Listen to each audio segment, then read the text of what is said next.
15 বছর পরে একদিন তারা ডাক দিছিলাম, আচ্ছা। তোমার সাথে কিছু কথা ছিল, শুনবা? না, শোনার কাম তো শেষ, হ্যাঁ। এখন আর শোনাশুনি দরকার নেই। আচ্ছা, পরে তুই মনে করেন আমি বাইতে বেরিয়ে তাইলে মনে হয় যে সে যদি আপনাকে গ্রহণ করতো আপনার জীবনটা এরকম হইতো না, না? না।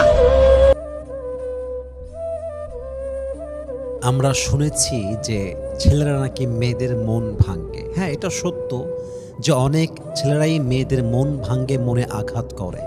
কিন্তু মেয়েরা যখন আঘাত করে, পুরুষের রুহে আঘাত করে, এমনভাবে আঘাত করে যে পুরুষটা একদম ভেঙে চুরে চূর্ণ বিচূর্ণ হয়ে যায়।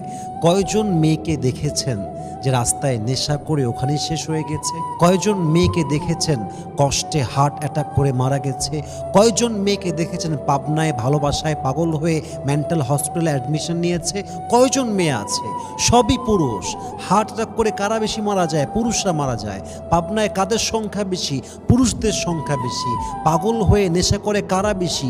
পুরুষরা বেশি। এটা মাথায় রাখবেন যে পুরুষরা মেয়েদের মনে আঘাত করে, আর কিছু মেয়েরা পুরুষদের রুহে এমনভাবে আঘাত করে তার আত্মাটা কেঁপে যায়, তার জীবনটা এমনভাবে নষ্ট হয়ে যায়, পুরুষ তার কাজেও মন দেয় না, পুরুষ তার ফিউচারেও মন দেয় না, পুরো ক্যারিয়ার, পুরো জীবনটা ধূলিসাৎ হয়ে নিঃশেষ হয়ে যায়। ঠিক কিনা বলেন সবাই আপনারা?